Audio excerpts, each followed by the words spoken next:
Well, hello, here we are again.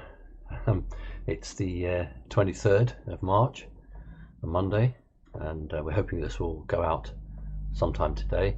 Didn't do a update on Sunday. We do need some time away from each other. uh, well, the weekend in Britain was interesting, with so many people really not taking the virus very seriously and going out and enjoying themselves.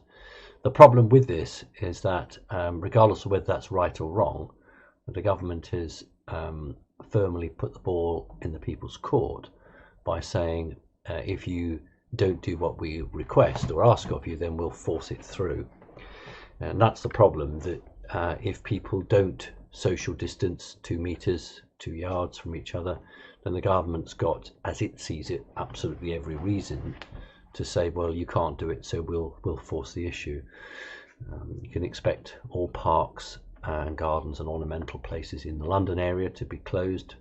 They're already starting it. They'll be done. We can expect a reduction in who's allowed to use public transport. We can see all non-food stores being told to close by this Friday. So literally the only shops in Great Britain that will be open will be the doctor's surgery, the banks, and shops selling food, and pharmacies. There might be a couple of other things that might be open, local town halls and things like that, but basically that'll be where we're going with this. That seems to be quite the button. Still reading a huge amount about 5G. I think my point's fairly well made. It's fairly clear where I stand. If you were to switch 5G on in a whole row of houses or a whole street, then everyone should get this disease.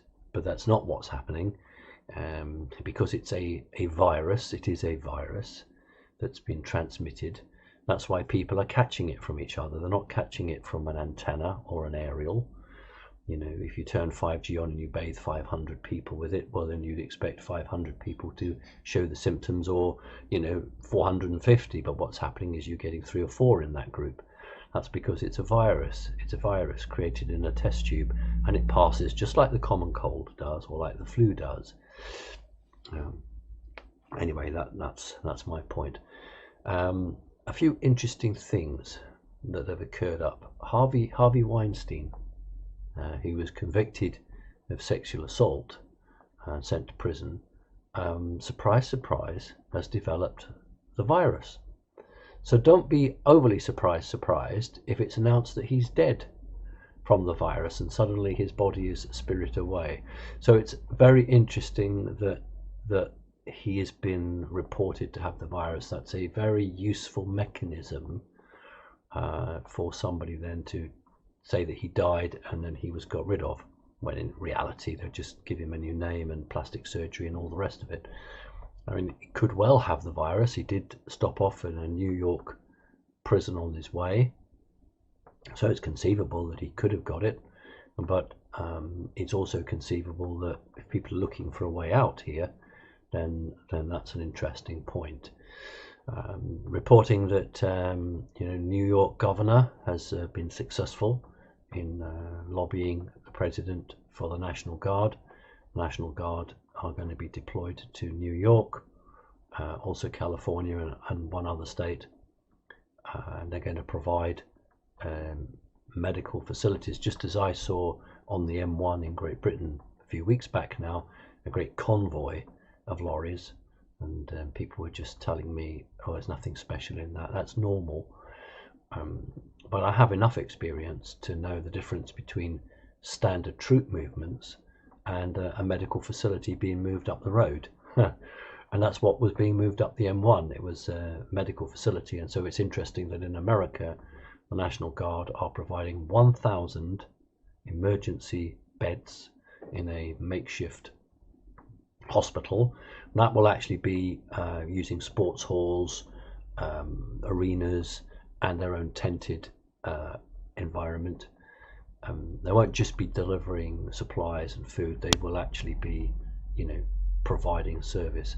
So the National Guard deployed to New York, so the governor got his wish there finally.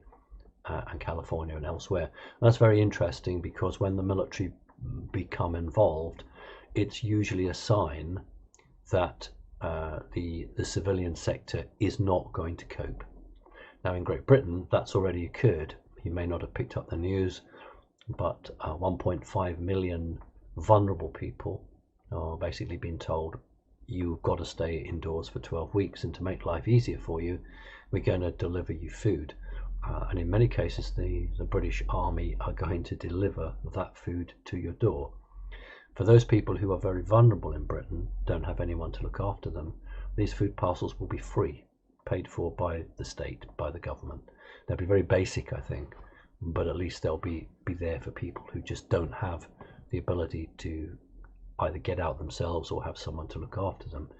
So we're seeing the military beginning to take a domestic role in both countries.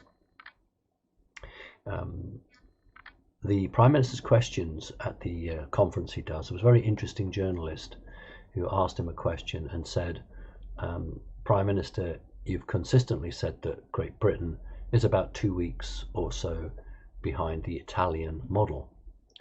And he said that, this journalist said that he looked at the figures, and where Britain was at the time of the question, this was about 2 days ago, he said that if you were to take back 2 weeks and compare it with Italy, Great Britain actually had more deaths than Italy, and the implication being that in 2 weeks' time we will overtake the deaths than Italy. And I mean, Italy hasn't reached 1,000 deaths a day yet. I think its highest was 750 a day. I think it dropped back yesterday. It was 654, I think. But the implication is that deaths in Britain could reach 1,000 a day. This is the problem, I think, for not just the government but democracy, because you've got these medical experts telling you this is going to happen, and you've got the military then saying, well, you want us to do this, but we can't do it unless you do that. So both the doctors and the military are saying, in order to hit the model or hit the targets you're giving us, we need you to push this society into a much more lockdown state.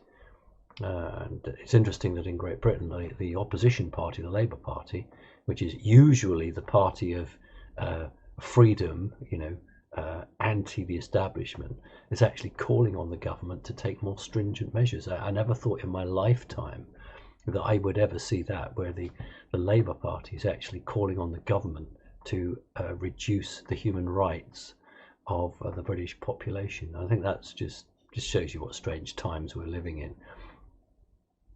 Certainly in most European countries now, if you go out without a valid reason, you will be fined. And talking about, in I think it's France or Italy, something like you get fined 15,000 euros if you are a repeat offender. Just break the bank, won't it? So again, it shows that there's money to be made out of pain, there's money to be made out of disease, and everything comes back to the Babylonian spell. So if people don't do what you ask of them, then find them, and we make money on it. Okay, there's a bit of humor in that, but it's interesting how the money comes back. I went to London for that special meeting that I did very briefly mention sometimes about, and I thought that the congestion charge or the pollution charge, whatever they call it, was just a tax system, only operated Monday to Friday. And I went down on Saturday and I just got hit with a bill for 80 quid, which I've paid. I genuinely thought that this charging system was only Monday to Friday, and of course it isn't. So there's always money to be made in times of adversity. It's just very strange. So I think the important thing is that on a world stage, there is a great deal of opportunity for anyone who's with the good side to start operating under this confusion and to try and take out, is a bit of a harsh word, but try to engage with elements which are pretty poor, pretty evil. The Pope has now come back into the public eye. I never for one moment thought he had the coronavirus, but he's resurfaced, I think, because he's obviously been assured that he's okay and that he can, take the public place again without fear of being arrested. Always these talks about the Pope is, going to be arrested or served with this warrant. That's all nonsense. Truly, that's nonsense, because if the Pope was it would have been served with this notice, it would have been done. A lot of people who get excited about things, and I can't blame them, because they're a pretty evil bunch of people out there, and when we see any opportunity or hope that these bad people are going to be brought to account, then we'll go with that. But what I have learned over the last few months is that public hearings, public court cases, are not the way they want it to go. Yes, there might possibly be some televised court cases at some point, but the real key makers, the real people at the top, who are labelled as very bad people, they're never ever going to be taken through the courts. It's not the way that they're going to do it, and that's just the way it is, and I've had to accept that. So be very wary of people who tell you that this person's got an arrest warrant against them, or this, that and the other. And these people are very, very powerful. These evil people are very powerful, and anyone who can bring an arrest warrant must have done so through the civilian courts. There isn't a single civilian court in any country that would sanction an arrest against someone of a very high position. They just won't. Remember that courts are placed in there not to protect you or I, the small person, but they're there to protect the system and the elite and the people in power. That's what the court is there for, to make sure that the ordinary people don't overturn the judgments or the lifestyle or the freedoms of the elite, who have a completely different way of the world than we do. So I'm afraid that's just nonsense. What's more likely to happen is that somebody will just be, it's boots on the other foot now. Somebody might commit suicide, or retire from public life, or just disappear, or die of the virus. That's far more likely than public hearings with court cases.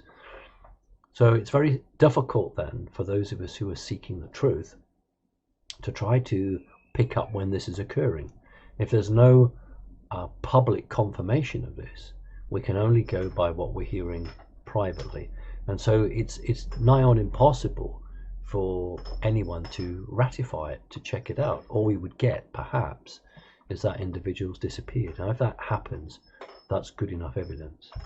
If a key person suddenly withdraws from public life, then I think that's all the information that we need to understand what's occurred. So my message really, I think, is if we value liberties in Great Britain, which cat is that? That's the white cat.